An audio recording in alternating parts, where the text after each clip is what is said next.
tragic day in our state, a sad day.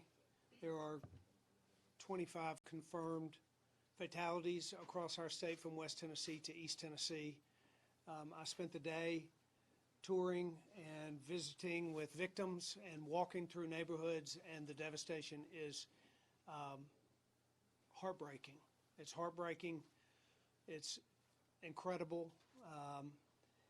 Our prayers are greatly needed for families out there who are dealing with a sudden tragic event that has occurred in our state. At the same time, let me just say, I am proud of the response that's been made. It's from our officials, from TEMA, from Metro, from county officials in the counties, other counties affected. As you know, we have had loss of life in Benton County and Wilson County and Putnam County and Davidson County. And the officials there, the boots on the ground, first responders, have been inspiring to see them come together. From the federal government all the way to the neighborhoods, we've seen a very coordinated effort. President Trump called me personally today. The head of FEMA called me personally. Have had multiple governors from across the country reach out. We are working together. The emergency operations centers, both Davidson County and the state, are working together in a very coordinated effort. The mayor will speak in just a few minutes, as well as the director of TEMA, our emergency management operations here. But I just want to, our hearts do go out, and I want to express great concern that we have across Tennessee. I visited with folks who are helping their neighbors left and right all across this state. You know, in the worst of circumstances, the best of people comes out, and that's what we're seeing here in Tennessee. It is as we would expect. I walked up to a site that was a pile of rubble that used to be a store, and I walked up to some folks who said, and I asked them, was this their business? And they said, no, it's just where they have coffee every morning. But they were there to help the store owner rebuild his store and to clean up the rubble. So it was one inspiring example of how Tennesseans are coming together. At the same time, I talked to a victim who had to identify the body of a neighbor. And it is a remarkable situation that we have, both tragic and hopeful at the same time. The good news is that the response has been great. There are counties from across the state that are sending resources, generators coming, pallets of water coming, highway patrolmen being dispatched to places where they're needed, shelters being put up all across the state to make sure that people have a place to stay tonight who have lost their homes. There's a tremendous coordinated effort, and we're very encouraged by that. We're going to have questions and answers in a few minutes, so you can talk and we can have specifics about what is being done, what will be done, and questions that you have around that. But be encouraged. As tragic and as difficult as this day is, Tennesseans are doing what Tennesseans do, and they're coming together to redeem a really difficult place that we find all of ourselves in. I want to ask Mayor Cooper to speak. The devastation in Nashville has been significant. I toured those sites myself this morning as well, and talked to a lot of the neighbors that we share right here in Nashville. So, Mayor Cooper. Thank you, Governor. And I'm extremely grateful to Governor Lee for his leadership and willingness to work hard and hand in hand with the city as we respond. We've heard from the White House, FEMA, Homeland Security. They've all offered their assistance, and we're very grateful. I had the opportunity myself to see more neighborhoods affected by this morning's tornado, and the damage is devastating, but I am also, like the governor, so encouraged to see Nashvillians out on the streets doing what they do best, which is to help each other. Now, I want to report back. I've been told that Hands on Nashville website has crashed 3 times due to the incredible volume of people trying to sign up to volunteer to rebuild our community. More than 5,000 individuals have signed up online to volunteer, and more signing up every minute. More than 27 companies have contacted Hands on Nashville to donate time and services, and the Community Foundation has so far received $351,768 in contributions, and this is just in a few hours. I'm grateful for that level of participation. What a testament to our city and our solidarity. Now, to facilitate efforts, today I signed an executive order for an emergency state in Nashville. That's very helpful for a city for funding, to give us the ability to fund things like overtime in the city. That's going to be very separate from other states of emergency. I want to be careful about that. But for the city, it helps us deploy funding to our fire and our police department. And it's going to streamline our ability to acquire and distribute supplies and services, and it's going to make it easier for us to respond. But I want to thank the various metro agencies and Public Works, clearing roads, water, and NES. Now, NES already has a distinct challenge. 47,000 customers are missing power. And we're going to be accountable, and we're going to get on that. And I want to thank all Metro employees and NES for the sleepless nights that they're going to have in the weeks ahead, getting us back to where we should be. And again, thank you all very much, and thank the governor and the state for providing leadership in this time of trauma for our city. But we are resilient, and we're going to rebuild. Thank you. Patrick Sheehan is the director of TEMA. This is the operations center behind us where folks have been working all night and all day. So Patrick, I'd like you to make a few remarks about specifically what's being done to coordinate efforts across the state. Yes, sir. Thank you, Governor. So we opened the State Emergency Operations Center last night when the storms first started moving through the middle part of the state, and with the tornado warnings, and seeing the damage and the devastation that they were causing. And we do that so that we can coordinate with our local partners and bring together state agencies and our non-governmental partners. So we've been working since the middle of the night with the Red Cross to make sure that shelters would be available and open, and with the Department of Health to make sure that we were tracking the medical needs in these communities that are being devastated by these damaging storms, and of course with 25 fatalities, and making sure that we're providing resources to those communities that are devastated by the tornadoes that have moved through overnight. When we do that, we go into a state of emergency, and in the Tennessee Code annotated, that gives us the ability via our plans to take expedited action and to cut through red tape. And we'll be examining other needs as we move forward, but we'll also be working with the Federal Emergency Management Agency. They had a liaison officer here last night, and an incident management assistance team is on their way here now. And we'll be examining, continuing to do assessments and assess damage, and working through, in a disciplined fashion, the protocols to make sure that we're documenting what we need to document to get federal aid that I think that will merit. We'll continue working in the State Emergency Operations Center 24 hours a day, 7 days a week, until such time as this immediate need is over, and we'll then continue to work for years with these communities, with the city of Nashville, and these counties to encourage their recovery. So thank you, Governor. Thank you. I just want us all to remember as we see the pictures, and if we go out there on foot and see the piles of rubble and the devastation of buildings and neighborhoods, that behind every pile really represents people. It's businesses that have lost, it's families that are hurting, it's people that are the real that have really seen the destruction of this. And while all of us can provide shelter and restore power and clean up and set a stage for recovery, hope comes from the neighbors. Hope comes not from our response, but hope comes from Tennesseans reaching out to help Tennesseans. The mayor expressed how we have begun to do that already.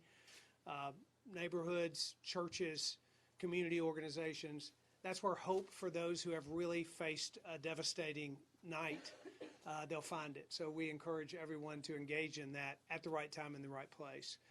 I'd like for officials from fire department, police department, NES, others to step up, and we'll entertain questions so that we can get information out to people as best as we can. That's going to be our goal over the next, as the days unfold. It's to keep people abreast. We had a press conference here this morning or at the Nashville Emergency Operations Center. Today we're doing it, this afternoon we're doing it here. Those will continue. We'll continue to provide information as the days unfold. So we want our folks out there to know exactly what's happening so they can engage. Be happy to answer your questions. Governor, you mentioned that the death toll is 25 people now. Can you break those down? I mean, are those most still in Putnam County? There are, I believe, 19 in Putnam County, 3 in Wilson County, 2 in Davidson County, 1 in Benton County in West Tennessee. And let me just say, too, there are missing people. There are still people that are unaccounted for, particularly in Putnam County, and search and rescue continues there. The National Guard is on the ground there helping with both cleanup and search and rescue, along with all of law enforcement and first responders in that vicinity and in that region. So, but as it stands now, 25. Do we have an estimate of how many are unaccounted for in Putnam County? We don't know the specific numbers about that right now. Do you guys have any understanding of how effective the warning systems were? We've heard from some folks that they maybe didn't get the text message or didn't hear the sirens. You want to address that? So sirens are an outdoor warning system, so I'll start by saying that they're not meant to be heard inside homes. They're meant to be heard when people are outside, and communities adopt and choose whether they have sirens. It's not something, while the people in Nashville are very familiar with having sirens and how the polygons work, in some other places, communities have not opted to have sirens. So the National Weather Service, mobile phones, we're all familiar now, have wireless emergency alerting services, WEAs, and the National Weather Service was issuing alerts via the WEAs. So I have not heard problems surfaced yet, but I'm sure in the next days we'll hear how effective certain devices were. People will have things to say about carriers, but right now, as we understand it, the National Weather Service was issuing warnings as it was appropriate, and folks can also turn off those alarms, which are loud, and sometimes people don't like hearing them. Are there sirens anywhere in Putnam County? I don't know. Local counties control their sirens. State does not control weather sirens at the local level. If I could. Governor, could you go over what you talked about earlier, the National Guard, and what their role might be in the coming hours and days? We will, a part of what happens here, in General Holmes, you might step up here and make remarks to that, but a lot of what happens is you assess and then determine what the next steps are. So a lot of today was assessment. I will say this, when we got to Putnam County and we saw the need for search and rescue even greater than what was originally anticipated and the amount of devastation that was there, immediately the National Guard was called out and we sent, how many troops there? We've got 30 there now, and another 30 on the way. 30 on the ground now, 30 on the way. So as we assess and as we see the damage and the need, then we deploy resources. But you might comment further about that. Yes, sir. So plain and simple, we have 12,000 soldiers and airmen that are citizens of this state that are serving in the National Guard. We will make every last one of those available to our communities on an as-needed basis. As the governor said, we've already deployed guardsmen, both Army and Air, in multiple locations, Putnam County primarily. We have debris removal teams that we're moving in from West Tennessee, and then the wing in Knoxville.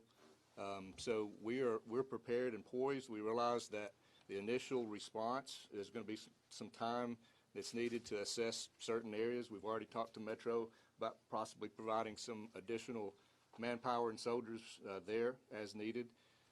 We've got a C-17 that's on standby in Memphis, ready to haul any needed supplies into any of the areas as needed. So we're available, we're actively engaged, and this is why our soldiers and airmen wear the uniform, is for this very instant.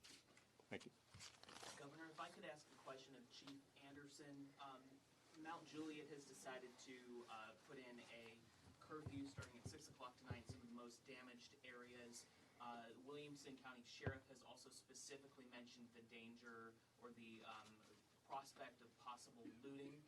What level does that concern you in Nashville, Davidson County? Well, certainly this department is doing everything possible to ensure the safety and security, and most of all, the peace of mind of the citizens of Nashville and Davidson County.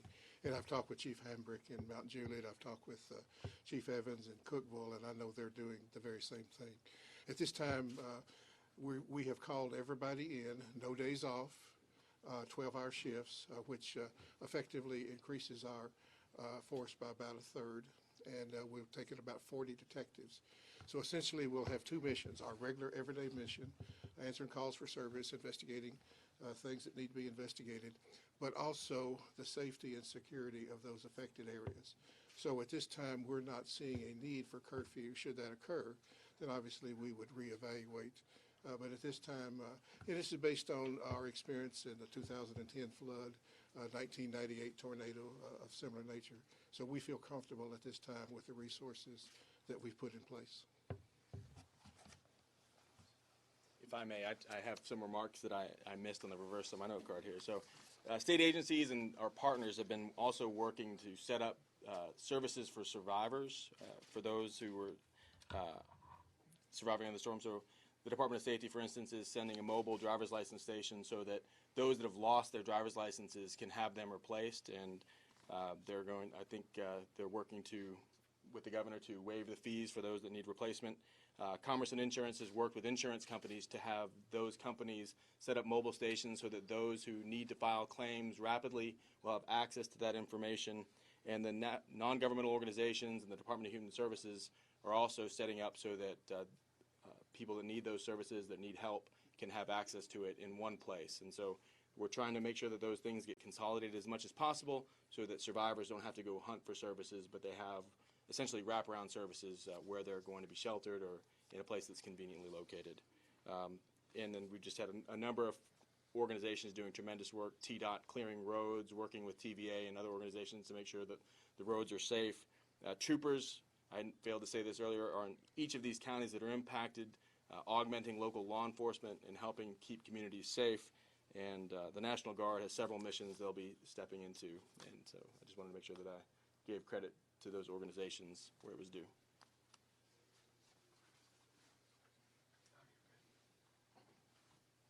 Any other questions? If there was one thing, Governor, and Mayor, or any of you who want to weigh in here, when you talk to folks out there, what do they need most, and what can the state or the city or FEMA provide very quickly? You know, I think people need to have their felt needs met, right? We need to provide shelter. We need to provide security. We need to provide resources. And we're doing that, as has been explained, via generators or law enforcement or debris cleanup, public works, providing services to make way for people to utilize the streets. Felt needs need to be met. But then I think the other thing that has to happen is people need to have hope. They need to feel encouraged that people are going to surround them. As I talked to a person today who had lost everything that they owned completely, they're, walking through rubble trying to find the last pieces of what they owned. And they had previously, earlier in the day, been called upon to identify bodies of victims. You realize that people out there need us to provide hope, and that's why we will provide the resources to meet those needs, the physical needs that people have, but the community will provide the hope. And we're, as we said, we're beginning to do that. We've seen a great outpouring so far, and that's what we should do, and that's what we will do. Well, thank you all. We will be, as we said, continuously providing information for for the people out there. We want folks to know exactly where to go, where to turn, how to have those physical needs met, and we want to be a provider of that information. Again, thank you for everyone who's coordinated efforts. The response and particularly the coordinated response has been impressive. It's made me proud to be in the spot I'm in, because what I get to watch are people getting it done on the ground, and that's happening in our state, and we should all be very proud of that. At the same time, we need to be very mindful of the incredible devastation and heartache and pain and tragedy that's happened to many of our neighbors out there. And let's not forget, that's what's behind this rubble that we see out in the streets. So thank you all for being here. Thank you for spreading information. Be sure to reach out to all of our departments, all of our offices, if you need more information, because that's what we want. The more information we can get out there, the quicker people can recover. Thank you very much. Probably be easiest if our news media friends exited house left, because that's the fastest way to get back out into the parking lot and to your vehicle. How are y'all doing? Just like the governor said, today is the day of assessment of attendance. So I think it's up to 52, we're down to 43,000 now. 27,000 I had the permitted. And so we've got 6 polls now.